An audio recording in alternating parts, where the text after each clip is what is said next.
बिस्मिल्लाहिर्रहमानिर्रहीम, अस्सलाम वालेकुम।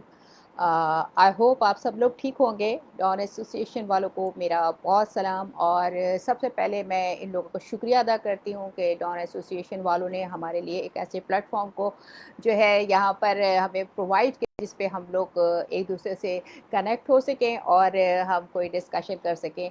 जैसा आप सबको पता है कि जो है आप सब लोगों ने एक ड्रोन हमला किया मुझ पे अचानक के डॉन वालों ने कि भई आपकी जो स्पीकर थी उनको जो है तबीयत ख़राब हो गई। सबसे पहले तो मैं आप सब लोगों से एक रिक्वेस्ट करूँगी, हमारा जो जो बच्ची जिसने पहले वेबिनार देना था, हम सब लोग मिलके उनकी सेहत के लिए दुआ करें कि अल्लाह पाक उनको साथ खैरियत के साथ जो है वो घर लेकर आए, उनको सेहत अता करे और फिर वो दोबारा आपके साथ इसी तरह से वेबिनार में शामिल हो। मेरी दुआएँ, हम सब की दुआएँ जो हैं उस बच्ची के साथ हैं, अल्लाह ताला उसको सेहत कामिला अता करे।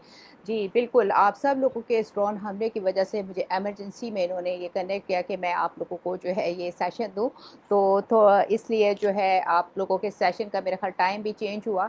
तो आज जो हमारा सेशन है वो थोड़ा-सा जो है अच्छा, एक और चीज़ ये है कि हमने जो भी सीरीज़ लगाई न्यूरो एनाटॉमी की, जो हमने शुरू की आप सब लोगों के लिए, तो बहुत सारे लोगों के वो बहुत हेल्पफुल और मुझे बहुत अच्छा फ़ीडबैक मिल रहा है। ना सिर्फ पाकिस्तान से बल्कि मेरे बहुत सारे स्टूडेंट जो बांग्लादेश से भी मुझे फ़ॉलो करते हैं, इंडियन भी हैं और इंडोनेशियन भी हैं और बहुत सारे स्टूडेंट्स हैं जो हमें फ़ॉलो करते हैं। तो उन लोगों को वो सीरीज़ की जो फर्स्ट वीडियो है, असल में मैंने गैप इसीलिए दिया है कि आप सब लोग पहले उसको अच्छे से समझ लें, शेयर कर लें, तो उसके बाद मैं इसका सेकंड एपिसोड, क्योंकि हमें कोई जल्दी नहीं है, हमने एग्ज़ाम नहीं देना, हमें बहुत रिलैक्स होके जो है उसको आगे हमने प्रोसीड करना है। बहुत सारे बच्चे ऐसे होंगे जिनकी आदत है कि वो सिर्फ़ पीपीटीज़ पे पढ़ते हैं या रटे-रटाए जुमले पढ़ रहे होते हैं, तो इसलिए उनको हो सकता है उसको, क्योंकि उसमें हमारा मकसद जो है आप लोगों को बेसिक कॉन्सेप्ट्स को क्लियर करना है, ताकि हमारा मकसद जो है कोई एग्ज़ाम लेना नहीं है, कुछ नहीं, लेकिन ये क्या है कि हमें एक अच्छा फ़िज़ियोथेरेपिस्ट बनाना है और आप लोगों के बेसिक कॉन्सेप्ट को क्लियर करना है। इसीलिए उसमें जो है वो डिटेल दी जाती है, क्योंकि कुछ बच्चों ने कहा डिटेल्स बहुत ज़्यादा है। डिटेल का मकसद ही यही है कि हमने कोई एग्ज़ाम के लिए तैयारी नहीं करनी, हमने बेसिक्स क्लियर करनी है, हमने वो चीज़ें क्लियर करनी है जो हम आगे जो है लोगों को प्रोसीड कर सकें, हम समझें और आगे समझा सकें, हमने रट्टा नहीं लगाना। अच्छा, अब जो बात है वो एक्चुअली आप सब लोग जानते हैं, मुझे काफ़ी सेशन हो चुके हैं मेरे साथ आप लोगों के, क्योंकि मेरा ताल्लुक जो है वो मीडिया से बहुत ज़्यादा है। और जो आज का हमारा टॉपिक है वो कोरोना वायरस, कोरोना वैक्सीन, जो मिथ्स हैं, जो मिसकंसेप्शंस हैं इस वैक्सीन के बारे में, ऐसे बहुत सारे प्रोग्राम्स जो हैं वो मेरे टीवी पे शायद आपने हमारे कराची के जो निजी चैनल्स हैं उस पे नहीं देखे। अभी परसों भी मेरा पूरा एक प्रोग्राम हुआ जिसमें उन्होंने तकरीबन हर एक जो मिसकंसेप्शन है लोगों का उसके बारे में पूरा 2 घंटे का प्रोग्राम हुआ। उसके अलावा जो है 3 दिन पहले जो है वैक्सीनेशन की इन्फॉर्मेशन के लिए जो है बोल टीवी पे मेरे 2 प्रोग्राम्स हुए। अच्छा, अब बात एक्चुअली ये है कि अब हमारा सेशन, हमेशा मैं ये कहती हूँ मेरे सेशन में आपको मेरा मकसद अगर इस तरह सिखाना हो कि मैं पीपीटीज़ और ये बना के जो है वो आपको प्रेजेंटेशन बता के सिखा रही हूँ, तो मेरे सेशन में और दूसरे लोगों के सेशन में बिल्कुल फ़र्क ना हो। मेरा सेशन है कि मैं बातों-बातों में आपको प्यार से, मोहब्बत से, हर टीचर का तरीका अलग होता है। तो मेरा मकसद है कि आपको प्यार से बातों में बगैर बोर हुए जो है वो मैं आपको कुछ चीज़ें डिलीवर कर सकूँ। और जो चीज़ें हम इस तरह जिस तरह मैं आपको कोशिश करती हूँ, आई डोंट थिंक कि आपको ऐसा मतलब नहीं बुरा लगता होगा। तो उनमें ये है कि आपने आहिस्ता, मतलब वो चीज़ें जो अभी आप सीखते हैं बातों में, दौरान गुफ्तगू जो भी सीखते हैं, कराची में बहुत ज़बरदस्त गर्मी है इस वक़्त, आपको पता है? और गर्मी कैसी है, हब्स वाली गर्मी है। तो हम इस वक़्त बातें करें, हम कोई प्रोफ़ेशनल कोई जो है वो हम नहीं कर रहे ऐसा वेबिनार कि हम आपको स्ट्रेस में रख के जो है वो आपको सिखाएँ। हमारा मकसद आपको डिलीवर करना है। फ़ॉरेन कंट्रीज़ में भी अपने स्टूडेंट्स को इसी तरह सिखाया जाता है, डंडा सिस्टम हमारे पाकिस्तान में ही है। तो इसीलिए जो है वो लोगों को थोड़ा-सा हमारा डिफ़रेंट लगता है, बहुत लोगों को तकलीफ़ भी हो रही है मेरे वेबिनार से, क्योंकि फ्री वेबिनार्स, फ्री कंसल्टेशन, ये सारी चीज़ें जो है ना बड़ी बड़ी ख़तरनाक होती हैं कुछ लोगों के लिए। ख़ैर, चलें अब हम बात करते हैं कोरोना वैक्सीन की। जैसा आप सब लोगों को पता है कि एक्चुअली कोरोना जो है वो ग्लोबल पैंडेमिक है। पूरी दुनिया को इसने अपनी लपेट में ले रखा है। फर्स्ट वेव आई, अच्छा इसमें जो इसका नाम क्या है, सार्स। सार्स का मतलब समझते होंगे आप सब, सार्स कहते हैं सीवियर एक्यूट रेस्पिरेटरी सिंड्रोम।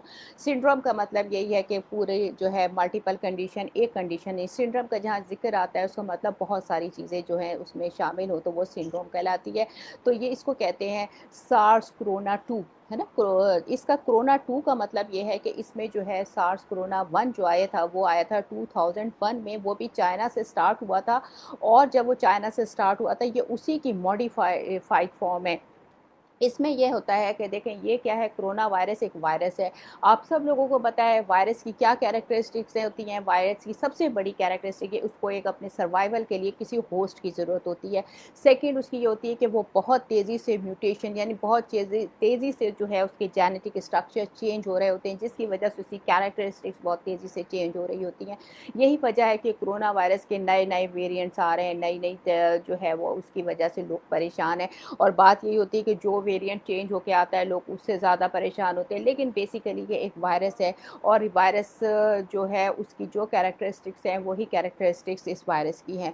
अच्छा, दूसरी जो अहम चीज़ जो है वो ये है कि ट्रांसमिशन, जैसा कि आप सबको पता है कि इसका ट्रांसमिशन, एक मिनट जी, जैसा आप सब जानते हैं ट्रांसमिशन, आप सब लोगों को कितनी अवेयरनेस है कि ट्रांसमिशन किस तरह होता है। इसका ट्रांसमिशन ड्रॉपलेट इन्फेक्शन से होता है। ड्रॉपलेट मतलब जो खांसने से, छींकने से जो ड्रॉप्स बाहर निकलते हैं उससे उसका इन्फेक्शन होता है। उस इन्फेक्शन की वजह से जब आप एक आदमी जो इन्फेक्टेड है वो उसके जो ड्रॉपलेट्स बाहर आते हैं और फिर जो एक हेल्थी पर्सन जो है उससे कॉन्टैक्ट में आ जाता है, फिर वो उसी जर्म्स वाले जर्म्स को अगर कंटेमिनेटेड हो गया मुँह पे, हाथ पे और आँख पे लगाता है तो वो सारे के सारे जो हैं वो उसकी बॉडी में ट्रांसफ़र हो जाते हैं। और आपको पता है कि हाँ, ये जो है नाक से, गले से और हमारे किसमें रेस्पिरेटरी ट्रैक्ट में जाके जो है ये बैठ जाता है और वहाँ जाके जो है हमारे स्ट्रक्चर्स को डैमेज करता है। अच्छा, ये तो थी अब कोरोना वायरस जो अभी इसकी फर्स्ट वेरिएंट आया था। सेकंड, और अब देखें आप सबको मालूम है कि अब जो थर्ड वेरिएंट आया है जिसके अंदर उसका ये है कि उसमें बहुत ज़्यादा, जिसे ब्लैक फंजाई भी कहते हैं, ब्लैक फंगस के नाम से भी आया, उसमें क्या है ज़्यादातर इन्फेक्शन, आई इन्फेक्शन बहुत मिल रहे हैं। उसके अलावा इंटेस्टाइन को ये इफेक्ट कर रहा है, जीआईटी इन्फेक्शन, डायरिया, ये बहुत ज़्यादा कॉमन है। इसके अलावा ये जो है वो बच्चों में भी बहुत तेज़ी से फैल रहा है। ये जो है इसका थर्ड, जो इसकी वेव में जो इसका थर्ड जो वेरिएंट आया जो कि इंडिया से आया है, ब्राज़ील से आया है, उसकी ये ख़ास कैरेक्टरिस्टिक्स हैं। जितने भी आए इसकी फर्स्ट वेव आई, सेकेंड आई, थर्ड आई, उसमें जितने भी वेरिएंट्स आए उन सारे वेरिएंट्स का ये था कि वो फैलते बहुत तेज़ी से हैं और ड्रॉपलेट इन्फेक्शन से फैलते हैं। उसके अलावा अगर आप किसी सरफेस को टच कर लें, सरफेस को टच करने में डिफरेंट सरफेसेस के डिफरेंट जो है वो आवर्स होते हैं। फ़र्ज़ करें कि अगर आपने जो है वो स्टील को छुआ या स्टील है और इस तरह का कोई मटेरियल है उसको छुआ तो उसमें जो है तकरीबन 74 आवर्स टू 72 टू 74 आवर्स रहते हैं। और अगर चिप बोर्ड को है उसमें कंटेमिनेशन हो गई है तो वो तकरीबन जो है वो 24 आवर्स रहते हैं। और अगर कोई जिसको ड्रॉपलेट इन्फेक्शन है वो छींकता है, खांसता है तो उस एयर को भी जो है वो कंटेमिनेटेड कर देता है और उस एयर में भी ये जो है कोरोना वायरस तकरीबन 3 से 4 घंटे तक जो है वो ज़िंदा रहता है। इसी की वजह से कहते हैं कि आपने मास्क पहनना है, मास्क की वजह से आप जो कंटेमिनेशन एयर में हुई है उसकी वजह से भी आप बच सकते हैं कि कोई कंटेमिनेटेड जो है पर्सन आपके इर्द-गिर्द है, आपको नहीं पता, लेकिन अगर आपके जो है वो आपने एसओपीज़ का ख़्याल किया होगा तो आप जो है उसको इन्हेल नहीं कर सकते। तो ये तो कुछ इसकी ट्रांसमिशन का है। इसमें देखें कुछ तो केसेज़ ऐसे होते हैं कि जो एक सवाल मुझसे पूछा गया अभी परसों टीवी शो में, किसी ने ये कहा कि अगर आप एसिम्प्टोमेटिक हैं, लोग ये कहते हैं इसकी एक टाइप जो है वो एसिम्प्टोमेटिक है। एसिम्प्टोमेटिक का मतलब ये होता है कि उसकी में कोई साइन सिम्पटम नहीं है। तो इसमें हम एक डॉक्टर साहिबा उस वक़्त साथ में थी तो उन्होंने जो ये जवाब दिया उनका कहना ये था कि अगर आप एसिम्प्टोमेटिक हैं तब भी आप 15 डेज़ के लिए अपने आप को क्वारंटीन कर लें।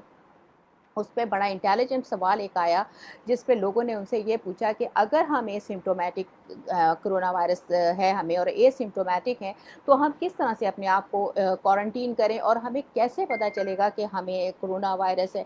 तो उसमें उसमें जो डॉक्टर साहब ने जवाब दिया तो ये, तो उसके बाद मैंने जो जवाब दिया on the basis of researches कि भाई एसिम्प्टोमेटिक मीन्स कोई सिम्टम नहीं है। इसमें सबसे इम्पॉर्टेंट ये होता है कि अगर हम मेडिकल के लिहाज से अगर हम बात करते हैं तो उसमें आपका जो बेसिक हम जो पेशेंट को जो है असेस करते हैं वो डिपेंड करता है उसकी पेशेंट की हिस्ट्री पे। हिस्ट्री कौन सी है, ऑब्जेक्टिव एंड सब्जेक्टिव असेसमेंट होती है। अगर आप खुद से भी सपोज़, ये आप सब लोगों के लिए भी है कि अगर जो है, अगर आप लोग जो है कोई आपकी फैमिली में सपोज़ कोई ऐसा बंदा है आपकी फैमिली में जिसको कोरोना हुआ है और आप अगर उसके पास से होकर आए हैं तो ऑटोमेटिकली जो है आपने अपना कोरोना का टेस्ट कराना है। दूसरे, अगर आप किसी ऑफिस में, हॉस्पिटल में काम करते हैं और आपको ये डाउट हुआ है या ये कंफर्म हुआ है कि वहाँ पे कोई कोरोना वायरस का पेशेंट आया था, तो आपको बेशक आपको सिम्टम्स अपीयर नहीं हो रही, लेकिन उसके बावजूद आपने अपनी कंफर्मेशन के लिए आपने अपना टेस्ट ज़रूर कराना है, क्योंकि हो सकता है अगर आप कोरोना वायरस का शिकार हो भी गए हैं तो उसमें आपको प्रॉब्लम नहीं है, लेकिन आप करियर बन सकते हैं, आप अपना कोरोना वायरस दूसरे में ट्रांसफ़र कर सकते हैं। तो एसिम्प्टोमेटिक का मतलब ये है कि आपको तो सिम्टम नहीं है, लेकिन आपको एक आइडिया है आपकी सराउंडिंग में अगर कोई कोरोना का पेशेंट आ गया, या आप किसी ऐसी जगह गए जहाँ आप डाउट कर रहे हैं, किसी गैदरिंग में गए और आपको फील हुआ कि वहाँ कोरोना वायरस के पेशेंट थे, तो ऑटोमेटिकली जो है वो आप अपना टेस्ट करवाएं, और टेस्ट करवाने के बाद अगर वो पॉजिटिव आता है तो आप अपने आप को क्वारंटीन करें। एक तो जो सवाल था वो सबसे बड़ा ये सवाल लोगों ने पूछा। अच्छा, उसके बाद जो है हमने ये था कि जो मैंने उस दिन भी कोरोना वायरस पे मेरा वेबिनार, आप लोग जो कमेंट सेक्शन में लिख रहे हैं ना, मैं इतनी जल्दी से नहीं पढ़ सकती, मैं एंड में पढ़ूंगी इनको। कितने सारे तुम लोगों ने कमेंट्स लिखे हैं, चश्मा लगाना पड़ेगा मुझे। एक मिनट लगाने दो मुझे। जी, क्या क्या लिखा है तुम लोगों ने? वो क्वेश्चन तो अभी नहीं पूछा ना? नहीं।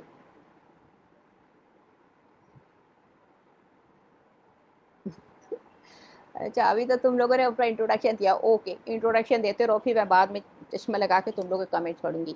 अच्छा देखो, अब उसके बाद हम बात कर रहे थे कि जो मिथ, जो मिसकंसेप्शंस हैं, तो मिसकंसेप्शंस देखें, आप कभी भी एज अ फिजियोथेरेपिस्ट या किसी भी मेडिकल फील्ड में हैं, तो जब तक आपको खुद बेसिक नॉलेज नहीं होगी, आप किसी की कन्फ्यूजन और किसी की मिसकंसेप्शन को दूर नहीं कर सकते। इसके लिए जो है प्रॉपर आपको खुद का भी पता होना बहुत ज़रूरी है। मैंने अपने पिछले एक वेबिनार, दूसरी पता नहीं, मुझे नहीं पता किस एसोसिएशन के, मुझे नाम याद, आप सब लोग बराबर हैं, चाहे आप किसी भी एसोसिएशन से ताल्लुक़ रखते हो। मेरा मकसद सिर्फ अपनी फिजियोथेरेपी कम्युनिटी के लिए काम करना है। अच्छा, हुआ क्या कि इसमें मैंने ये बताया था कि कुछ ऐसी कंसेप्शन है, लोगों ने ये कहा कि अगर मदर जो है वो आपकी कोरोना वायरस पॉजिटिव हो जाती है तो उसके बेबी में भी जो है वो ट्रांसफ़र हो जाता है या नहीं। ये बहुत कॉमन क्वेश्चन था जो लोगों ने पूछा, टीवी पे भी पूछा और रेडियो से भी मेरे पास बहुत सारे क्वेश्चन आए। लेकिन आप लोगों को भी ये बता दूँ आपकी नॉलेज के लिए कि अगर आप जो रिसर्चेज़ यूके में बड़े पैमाने पे ये रिसर्चेज़ हुई हैं कि अगर मदर पॉजिटिव है और वो प्रेग्नेंट है, तो उसके अंदर जो रिसर्चेज़ से आया कि एमनियोटिक फ्लूइड जिसमें कि बेबी सर्वाइव करता है, एमनियोटिक फ्लूइड को क्रॉस नहीं कर सका कोरोना वायरस के, जो है उसके अंदर ट्रेसेस नहीं आए और ब्रेस्ट मिल्क में भी नहीं आए।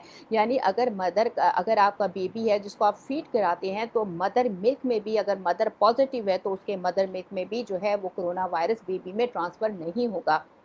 और अगर प्रेगनेंसी है तो उसमें भी जो है बेबी में मदर पॉजिटिव होती है तो बेबी में कोरोना वायरस जो है वो नहीं ट्रांसफ़र होता। और उसमें ये था कि कुछ लोगों ने ये पूछा कि इंड्यूस्ड किस तरह करेंगे लेबर। बाज़ दफ़ा के इंड्यूस्ड लेबर यानी जल्दी वक्त से पहले लेबर करवा देना, वो जैसे सक्शन से करा देते हैं, सी सेक्शन से करा देते हैं, या फिर जो है और डिफरेंट जो है ड्रिप लगा के डिफरेंट प्रोसीजर्स होते हैं। तो उसमें भी ये रिसर्च ये कहती है कि अगर मदर की हालत सेटल्ड है, एसिम्प्टोमेटिक है, लेकिन वो कोरोना वायरस पॉजिटिव है, उसको कोई ब्रीदिंग प्रॉब्लम नहीं है या किसी और विसरा में कोई प्रॉब्लम नहीं है और वो सेटल कंडीशन में है, तो उसको फुल टाइम जो है वो उसको डिलीवरी होती है, फुल टाइम प्रेगनेंसी के बाद जो उसका ड्यू डेट होती है उस पर की जाती है। लेकिन कुछ पेशेंट्स को जो उन्होंने इंड्यूस लेबर हुआ वो उस सूरत में हुआ कि जब पेशेंट का रेस्पिरेटरी सिस्टम, मदर का रेस्पिरेशन जो है वो डिस्टर्ब हो रहा था, या उसको कोई हार्ट इश्यूज़ हो रहा था, या उसकी ब्रीथिंग प्रॉब्लम जो है वो डिस्टर्ब हो रही थी, तो उसको वक्त से पहले सी सेक्शन कराया गया। उसके बाद एक और सवाल ये होता था कि भाई मदर जो है वो बच्चे को टच नहीं कर सकती, लेकिन अगर आपका बेबी हुआ और मदर जो है वो अपने बच्चे को प्यार कर सकती है, अपने बच्चे को विद एसओपीज, यानी आपने अपना हाथ क्लीन करके आपने अपने जो है, ये क्या किसी ने मैसेज किया है, खैर, आपने जो है वो अपने हाथ क्लियर करके और एसओपीज़ का ख़्याल करते हुए मदर अपने बच्चे को प्यार कर सकती है विद एसओपीज़। तो ये तो कांसेप्ट आपको क्लियर हो गया कि मदर से फ़र्क। अच्छा, दूसरी चीज़ जो है, लोग जो मिसकंसेप्शन ये होता है, हम अभी बात कर रहे हैं उसके कोरोना वायरस की, फिर हम उसकी वैक्सीन और उसके बारे में बात करते हैं। उसके बारे में एक ये है कि लोग ये सोचते हैं कि अब तक की जो रिसर्चेज़ हैं उसके हिसाब से स्टूल और यूरिन में जो है इसके ट्रेसेस कोरोना वायरस के अगर आप पॉजिटिव हैं तो नहीं मिले। इट मीन्स के कोरोना वायरस जो है वो आपके यूरिन और स्टूल के थ्रू जो है वो ट्रांसफ़र नहीं होता। तो ये तो सारी इसकी ट्रांसमिशन की बात हो गई। अब हम बात करते हैं वैक्सीन के बारे में। वैक्सीन जैसे कि as a physiotherapist, as a medical student, आप सब लोगों को पता है एक्चुअली वैक्सीन होती क्या है। वैक्सीन क्या चीज़ है? वैक्सीन जो है, एक मिनट मैं फ़ोन देख लूँ किसका बार-बार बज रहा है।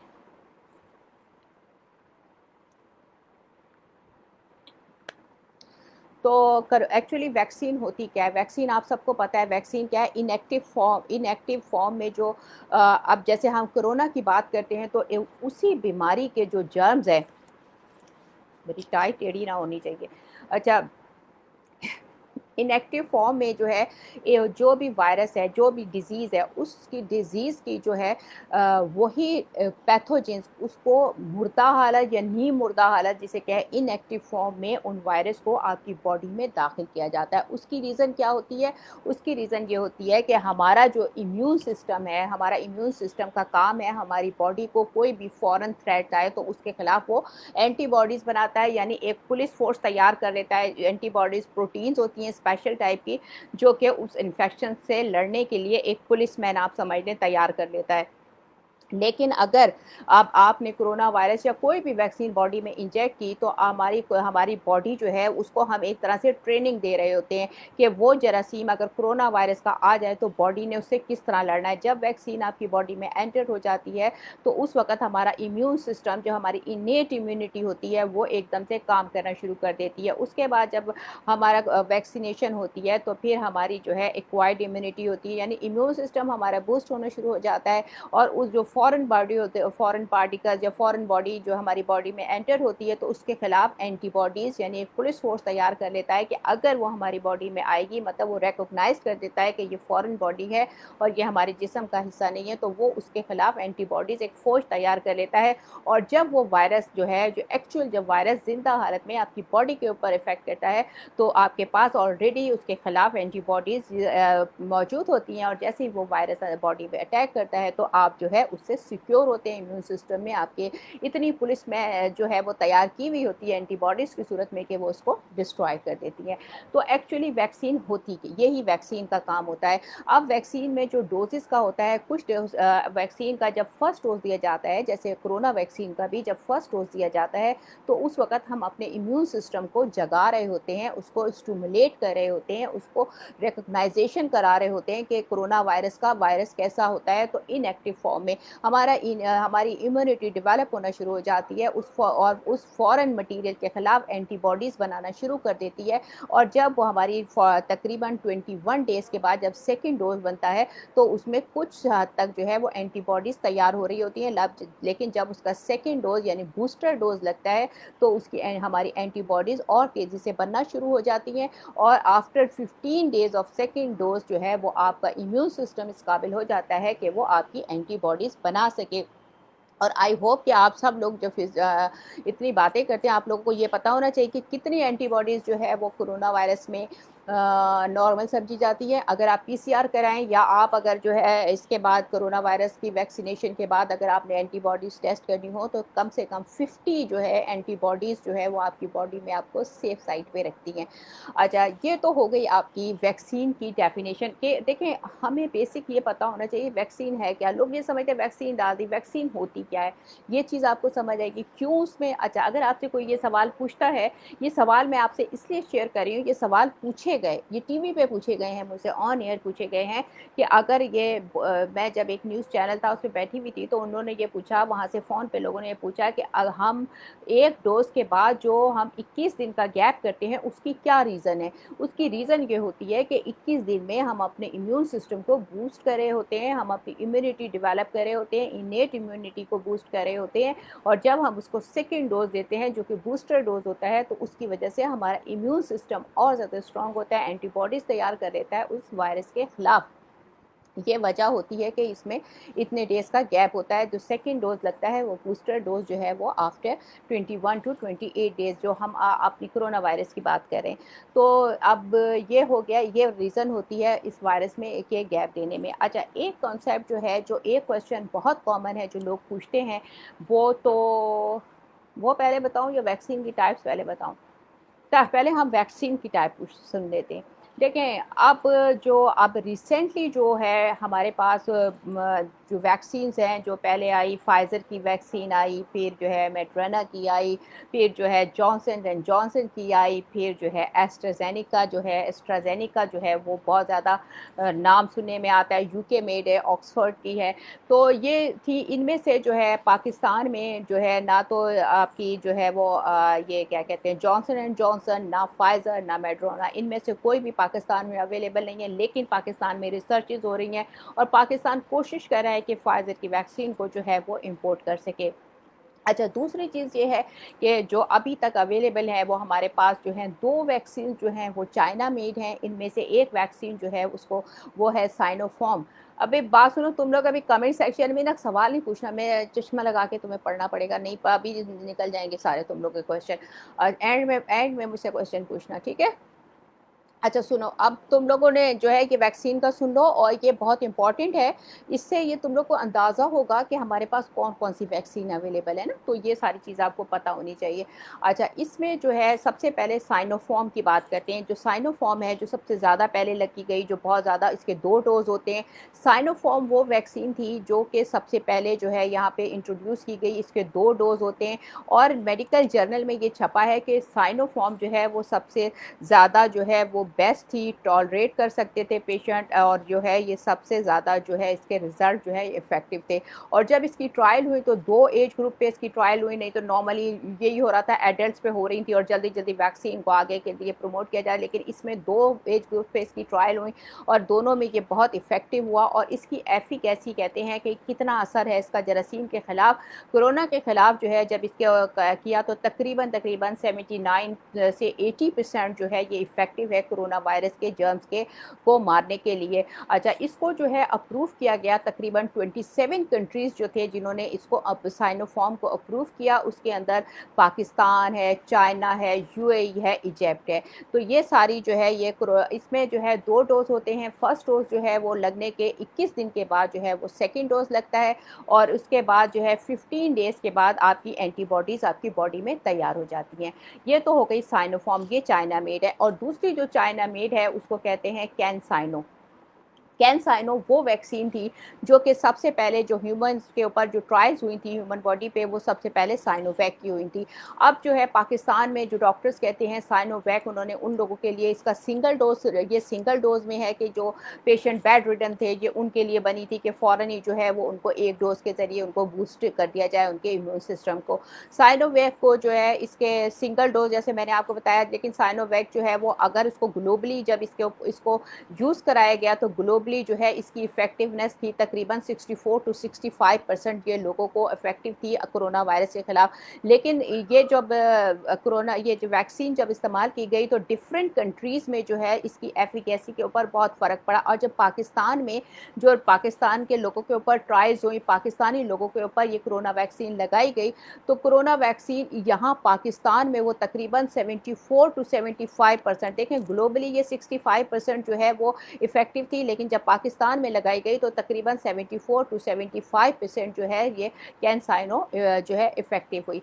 अच्छा, कैनसाइनो के भी जैसे बताया सिंगल डोज है और इसको तकरीबन जो है 4 कंट्रीज़ ने इसको अप्रूव किया था पहले, उसमें Pakistan, China, Mexico and Hungary, ये 4 कंट्रीज़ थे जिन्होंने इसको अप्रूव किया। अच्छा, तीसरी जो वैक्सीन थी वो थी रशियन मेड जो वैक्सीन है, आपने नाम सुना होगा स्पुतनिक 5। स्पुतनिक 5 जो है ये रशियन मेड थी।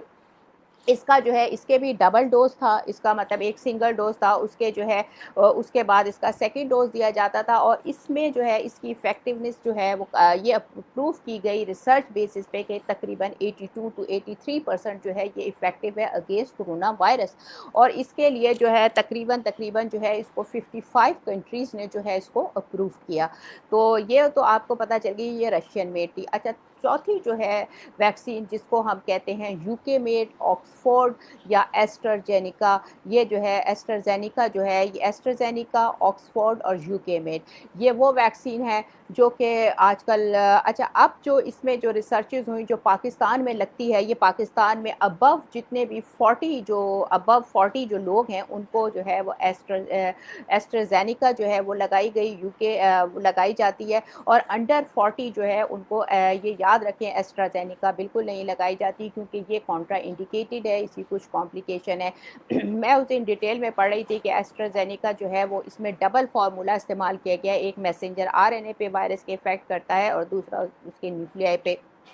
तो ये है कि ये जो इसके इसमें दो फार्मूलाज हैं, जो एस्ट्राजेनिका है जो कि यूके मेड है, और ये रिकमेंड की जाती है अबव 40 जिनकी 40 साल से ज़्यादा उम्र है, 40 साल से कम उम्र के लोगों में ये कॉन्ट्रा इंडिकेटेड है। और इसकी भी एफिकेसी जो बताई जाती है कोरोना वायरस के अगेंस्ट जो है वो तकरीबन 65% जो है ये इफ़ेक्टिव है अगेंस्ट कोरोना वायरस। और इसको भी तकरीबन तकरीबन जो है वो 80 आई थिंक इसको कितने तकरीबन तकरीबन 80 टू 81% जो 81 कंट्रीज़ जो हैं जिन्होंने इसको अप्रूव किया है। तो ये सारी वैक्सीन्स वो थी जिनके बारे में जो हमारे यहाँ अवेलेबल हैं और जो मतलब लग रही हैं। अच्छा, अब कुछ इसमें चीज़ें थी, कुछ इसमें मिथ्स हैं, जो मिसकंसेप्शन हैं वो ये हैं। एक तो ये कि लोगों को बहुत ज़्यादा ये लोगों ने सवाल किए थे जो ऑन एयर मुझसे, मैं इसलिए आपको मिसकंसेप्शंस बता रही हूँ जो प्रैक्टिकली लोगों में है। एक तो ये था कि लोग ये पूछ रहे थे कि हमारी एज 38 है, 35 है, तो क्या हम जो है एस्ट्राजेनिका, क्योंकि लोगों ने सऊदी अरब के लिए ट्रैवल करना था या यूके या कनाडा के लिए ट्रैवल करना था, तो वो ये चाह रहे थे क्योंकि चाइनीज़ वैक्सीन जो है वो एक्सेप्ट नहीं करे, तो वो कौन सी वैक्सीन लगाएं। तो ये एक बहुत ही ज़्यादा एक अजीब सा सवाल था कि क्योंकि देखिए आपको ऐसे जो है दूसरे कंट्रीज चाइनीज़ वैक्सीन को एक्सेप्ट नहीं करे तो आप ट्रैवल नहीं कर सकते, लेकिन एस्ट्राजेनिका जो है वो अबव 40 लगती है, क्योंकि बिलो 40 जो है उसकी कॉन्ट्राइंडिकेशन है, तो इसके लिए जो है वो गवर्नमेंट कोशिश कर रही है पाकिस्तानियों के लिए कि जो ऐसे हज के लिए कि सऊदी अरब जो है वो एक्सेप्ट नहीं करा चाइनीज़ वैक्सीन को। लेकिन अब जो है जो कन्वर्सेशन के बाद ये बात डिसाइड हुई है कि साइनोफॉर्म को जो है उन्होंने एक्सेप्ट कर लिया है, जो डबल डोज वाली वैक्सीन है जिसको साइनोफॉर्म कहते हैं, वो जो है वो अप्रूव्ड हो गई है सऊदी अरब और दुबई जाने वालों के लिए। अच्छा, अब बात ये है कि जहाँ तक कॉम्प्लिकेशन की बात है, लोगों में बहुत ज़्यादा कॉम्प्लिकेशन ये हो रही हैं कि जो हम लोग एस्ट्राजेनिका लगा रहे हैं उसमें क्लॉट्स हो रहे हैं।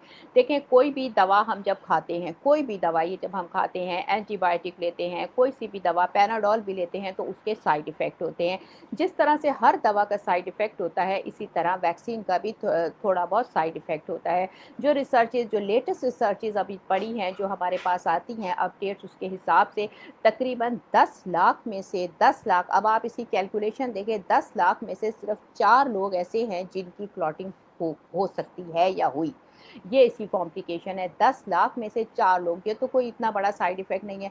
तो उसमें ये डॉक्टर्स ये कहते हैं कि जब इसकी कॉम्प्लिकेशन एस्ट्राजेनिका की ये है कि अगर आप जो है 10 लाख में से सिर्फ 4 लोगों को ये प्रॉब्लम होती है, लेकिन अगर आपको कोरोना हो जाता है, कोरोना वायरस आप इन्फेक्टेड हो गए, तो कोरोना वायरस में ये कैलकुलेशन है कि 100 में से 17 लोग जो हैं उनकी ब्लड क्लॉटिंग होगी।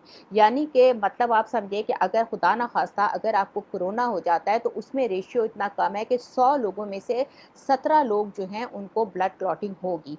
लेकिन अगर आप वैक्सीन लगा लेते हैं तो 10 लाख में से सिर्फ 4 लोग हैं जो रिस्क पे होंगे। तो इसका मतलब ये हुआ कि बजाय इसके कि हम ये रिस्क लें कि हम वैक्सीन नहीं लगाएं, 100 में से 17 लोग जो हैं वो मर सकते हैं, क्लॉटिंग हो सकती है। लेकिन अगर हम वैक्सीनेशन नहीं लगाएंगे तो उसमें अगर हम इस एक्सपोजर में आ गए, वो तो सिर्फ आप कोई मतलब किसी के साथ और कोमॉर्बिडिटीज़ हैं तो उसकी वजह से भी सकती है। और जहाँ तक क्लॉटिंग का ताल्लुक है, क्लॉटिंग एक ऐसा फैक्टर है जो कि मैनेजेबल है। अगर किसी को क्लॉटिंग हो जाती है तो डॉक्टर्स ये कहते हैं कि वो जो है वो मैनेजेबल है, आप उसको मेडिकली मैनेज कर सकते हैं। और दूसरी बात ये है कि ये मिसकंसेप्शन कि इससे क्लॉटिंग होती है, मैंने आपको क्लियर कर दिया। और फिर एक और जो इसमें मिसकंसेप्शन ये है कि वैक्सीन लगाने के बाद जो है बुखार है, दर्द होता है, भूख नहीं लगती, थकान होती है। बिल्कुल, कुछ पेशेंट्स में जो है वो ये माना जाता है कि जैसे आप कोई भी वैक्सीन लगाते हैं, जैसे बच्चों की वैक्सीन्स लगती हैं, आप देखें हर वैक्सीन के बाद हल्का-सा बुखार होता है, 10 टू 20 डिग्री सेल्सियस थोड़ा-सा बुखार जो है वो होता है, बॉडी पेन होता है, लेकिन वो 1-2 दिन में पैनाडोल खाने से ठीक हो जाता है। बिल्कुल इसी तरह इस वैक्सीन में भी क किसी-किसी पेशेंट में जो है जो प्रॉब्लम्स जो नोट किए गए हैं उसमें जिस्म में दर्द है, हल्का-सा बुखार और थकान। ये 3 जो है वो कॉम्प्लिकेशन या इसे साइड इफ़ेक्ट्स कहेंगे, ये जो है वो नोट की गई हैं। लेकिन कुछ पेशेंट में स्पेशली ओल्ड पेशेंट में और उन पेशेंट में जो कि ऑलरेडी जिन्हें कोई प्रॉब्लम है। अच्छा, दूसरी चीज़ ये है कि ये वैक्सीन सेफ़ है प्रेगनेंसी के हिसाब से अगर कहा जाए तो प्रेगनेंसी में भी डॉक्टर्स ये कहते हैं, क्योंकि अभी तक ये बात कन्फर्म नहीं हुई कि एमनियोटिक फ्लूइड में कोरोना वायरस जा सकता है या नहीं, और फिर इसकी एंटीबॉडीज़ उसको क्रॉस कर सकती हैं या नहीं। तो इसलिए कोरोना वायरस की वैक्सीन के हवाले से कहा जाता है कि जो प्रेग्नेंट लेडीज़ हैं वो वैक्सीनेशन से पहले जो है वो अपने डॉक्टर से अच्छी तरह जो है वो रुजू कराएँ और वो उनकी परमिशन से ही जो है वो वैक्सीनेशन कराएँ। दूसरा, वैक्सीनेशन वो लोग नहीं करा सकते जो कि इम्यूनोसप्रेसेंट ले रहे हों। इम्यूनोसप्रेसेंट का मतलब है जो वो लोग जो कि अपनी किसी बीमारी की वजह से जो है वो आपके स्टेरॉइड्स पर हों। स्टेरॉइड्स के ऊपर जो लोग होंगे वो स्टेरॉइड वैसे ही आपका इम्यून सिस्टम को जो है वो आपके कंप्रेस कर रहा होता है। तो जो लोग स्टेरॉइड्स लेते हैं उनको अपने डॉक्टर से पहले जो है वो उनसे कंसल्ट करना है, और 1 हफ्ते पहले कम से कम जो है उसका स्टेरॉइड बंद करना होगा। और स्टेरॉइड भी एकदम नहीं बंद किया जाता, जो लोग स्टेरॉइड्स पे हैं उनको ग्रेजुअली उसका डोज़ जो है वो टेपर ऑफ करना होता है। तो डॉक्टर से वो पूछे बगैर जो है जो लोग अब इम्यूनोसप्रेसेंट ले रहे हैं, जो कि कॉर्टिज़ोन ले रहे हैं, स्टेरॉइड ले रहे हैं, वो कभी भी जो है अपने डॉक्टर की बगैर जो है वो ये अपना वैक्सीनेशन ना कराएँ, उनकी मर्ज़ी से वैक्सीनेशन कराएँ। बाकी जितने भी जो हार्ट पेशेंट्स हैं या दूसरे जो भी ड्रग्स लेते हैं, दवाएँ लेते हैं, डायबिटिक पेशेंट हैं, ओल्ड पेशेंट्स हैं, हार्ट पेशेंट्स हैं, उन सब के लिए जो है ये वैक्सीन जो है वो सेफ़ एंड सिक्योर है। अच्छा, दूसरी और एक अहम चीज़ जो है, जो लोग अक्सर ये पूछते हैं कि फ़र्स्ट डोज़ के बाद जो है कुछ ऐसे पेशेंट्स होते हैं जिनको हाँ, फ़र्स्ट डोज़ के बाद जो है उन्होंने डोज़ लगाई और फिर भी उनको कोरोना वायरस हो गया। तो उसके लिए ये है कि जैसा मैंने अभी आपको बताया कि जब हम फर्स्ट डोज़ लेते हैं तो उस वक़्त हम अपने इम्यून सिस्टम को जो है वो स्टिमुलेट कर रहे होते हैं, हमारी जो है इम्यून सिस्टम जो है वो जाग रहा होता है, उस वक़्त एंटीबॉडीज़ बनाने का अमल शुरू होता है।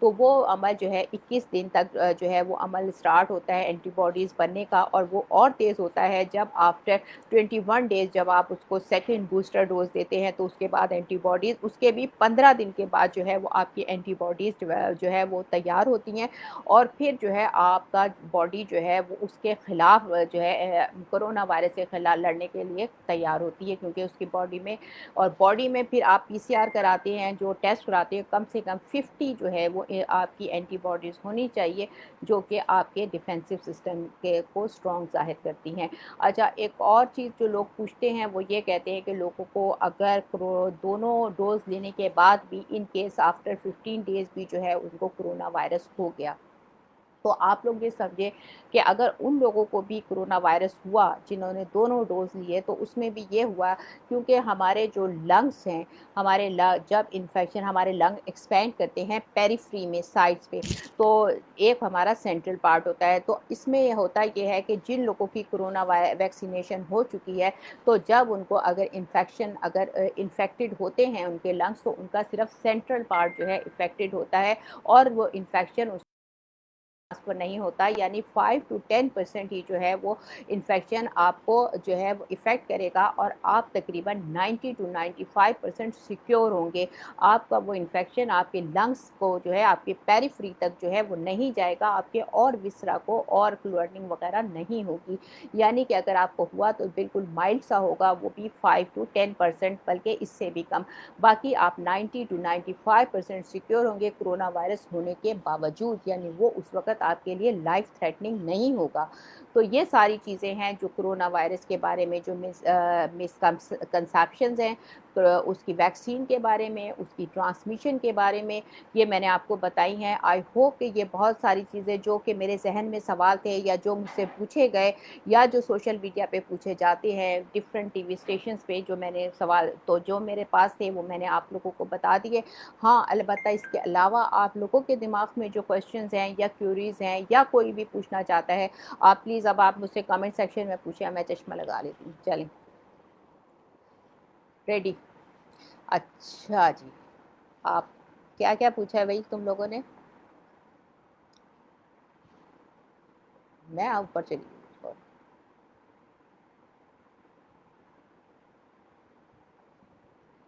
सवाल तो पूछा नहीं बच्चों तुम लोगों ने। मैम, साइनोवैक 28 डेज़ बाद दी जाती है। अच्छा, साइनोवैक से मुझे एक और चीज़ याद आ गई। Okay, okay, okay. देखो, एक मैं पाकिस्तानी वैक्सीन का बताने दी।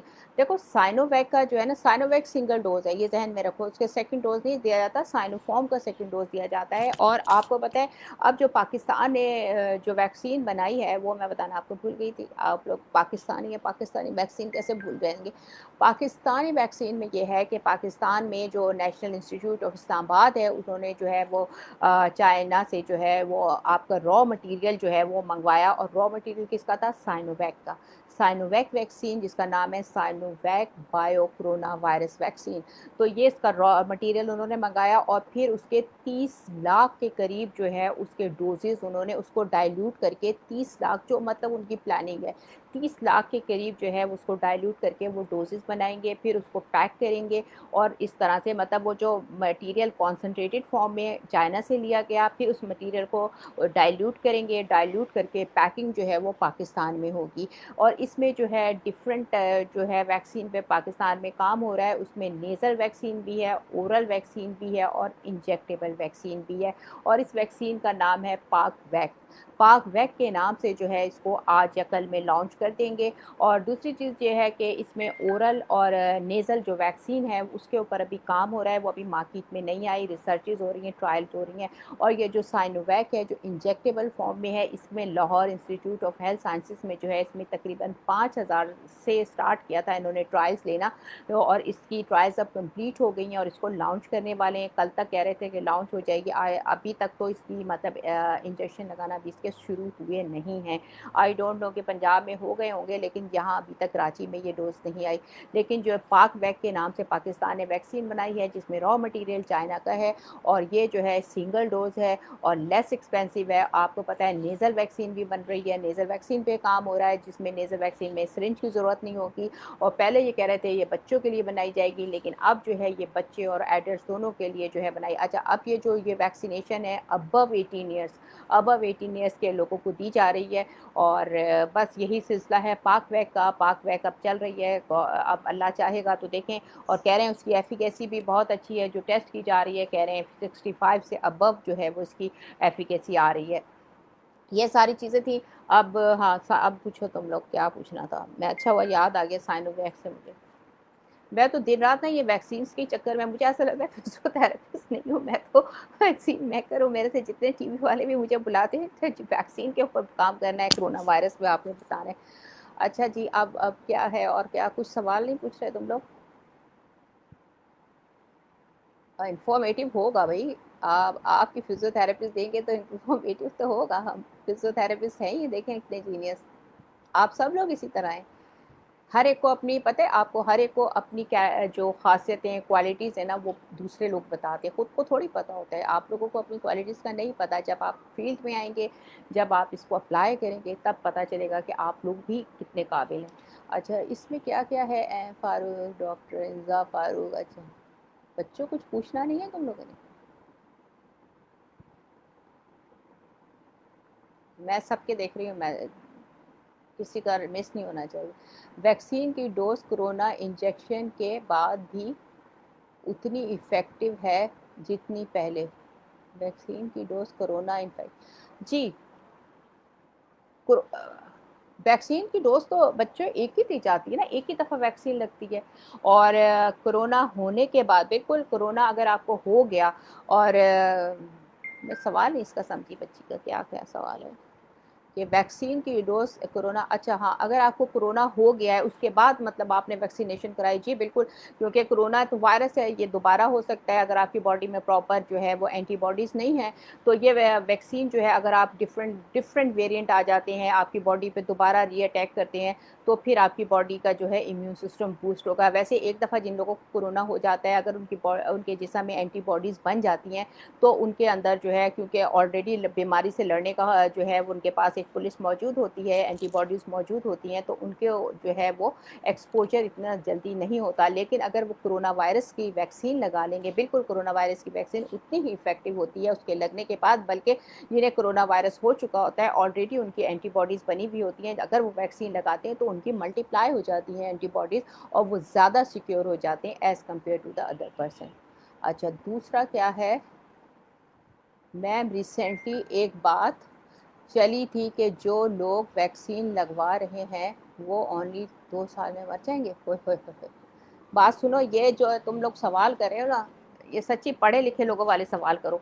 मैं उस दिन मैं थी चैनल पे, तो एक वो जो एंकर था मुझसे कहता है, उसमें, डॉक्टर साहिबा ये 2 साल वाली बात उसने मुझसे पूछी, कहता है मैं तो अपनी बीवी को लगवा दी है वैक्सीन, और मैंने कहा चलो जो कुछ भी होगा बीवी के ऊपर होगा। ये सब झूठ है। आपको पता है जिन लोगों ने वैक्सीन नहीं लगवाई है, बल्कि उन लोगों का चांस है कि वो 2 साल में उन्हें कुछ हो सकता है, वरना ऐसा कुछ भी नहीं है, मिसकंसेप्शन है। आपको पता है ये हमारे यहाँ लोग क्या है, किसी भी प्रोजेक्ट को जो भी नया शुरू होता है, बजाय इसके कि उसके ऊपर जो है वो करें, रिसर्च करें, ये लोग क्या करते हैं उसके ऊपर और ज़्यादा जो है लोगों को मिसकंसेप्शन का शिकार करते हैं। तो इसलिए बिल्कुल घबराए नहीं, ऐसा कुछ भी नहीं है। अच्छा, जिनको कोई डिजीज़ हो वो लगवा सकते हैं वैक्सीन, बिल्कुल लगवा सकते हैं। मैंने आपको बताया ना, सवाए प्रेगनेंसी और वो जो इम्यूनो सप्रेसेंट ले रहे हैं जैसे कॉर्टिजोन, स्टीरॉयड, वो डिजीज़ जिनको ऑटो इम्यून डिजीज़ हैं, वो स्टीरॉयड्स ले रहे हैं, वो अपने डॉक्टर से पूछे बगैर नहीं लगवाएंगे। अंडरस्टैंड? बाकी सबके लिए सेफ़ है, हार्ट पेशेंट, डायबिटिक, शुगर, सबके लिए। अच्छा जी, साइनोवैक भी तो सेकंड डोज लगती है, साइनोवैक की नहीं लगती, साइनोवैक की नहीं लगती, कैन साइनो की। अच्छा, आप सॉरी, आप साइनोवैक पूछे, मैं कैन साइनो की बात समझी थी। जी बिल्कुल, साइनोवैक जो है उसकी भी 2 डोज ये लगाते हैं, साइनोवैक, बिल्कुल बिल्कुल आप सही कह रहे हैं। साइनोवैक जो है ये कोरियन है, आपको ये पता है। कैन साइनो की बात मैं कर रही थी, कैन साइनो जो है वो चाइनीज़ वैक्सीन है, उसका सिंगल डोज लगता है, और ये जो साइनोवैक है ये कोरियन वैक्सीन है। ये अब जो है ये इसके कोलैबोरेशन से आई है, इसके 2 डोज हैं। You are right. क्या लिखा है ये, मैं क्यों ऊपर जा रही हूँ, मेरी इधर। मैम साइनोवैक भी, हाँ ठीक है, आप बिल्कुल सही हो बेटा, मुजम्मिल आप सही कह रहे हो। अच्छा, दूसरा है, मैम पाकिस्तान की वैक्सीन, क्या लिखा है, बड़े बारे में बताया मैंने, पाकिस्तानी वैक्सीन जो आ रही है पाक वैक के नाम से जो है, अब वो इंशाल्लाह ताला आज या कल में लॉन्च हो जाएगी वो। और इसमें ओरल और जो नेज़ल वैक्सीन है वो उस पर अभी काम हो रहा है, उस पर रिसर्च हो रही है, ट्रायल्स हो रहे हैं लाहौर में। और उसके बाद जो है अभी जो आ रही है वो इंजेक्टेबल आ रही है, सिंगल डोज आ रही है पाक वैक के नाम से, और मेरा ख्याल है लाहौर में तो कल से स्टार्ट कर दिया है, अभी कराची तक वो नहीं पहुँची है। सिंगल डोज है, एफिकेसी मोर देन 65 है। और ये चाइना से इसका जो है वो इसका रॉ मटेरियल लिया, पाकिस्तान में 30 लाख जो है वो डोजेज़ इसमें जो है तैयार करेंगे, और 30 लाख जो है डोजेज़ पाकिस्तान के लोगों को लगेंगे, सिंगल डोज। अच्छा, बाकी क्या है, y virus does not pass from mother to baby. बच्चों देखो, मसला ये है कि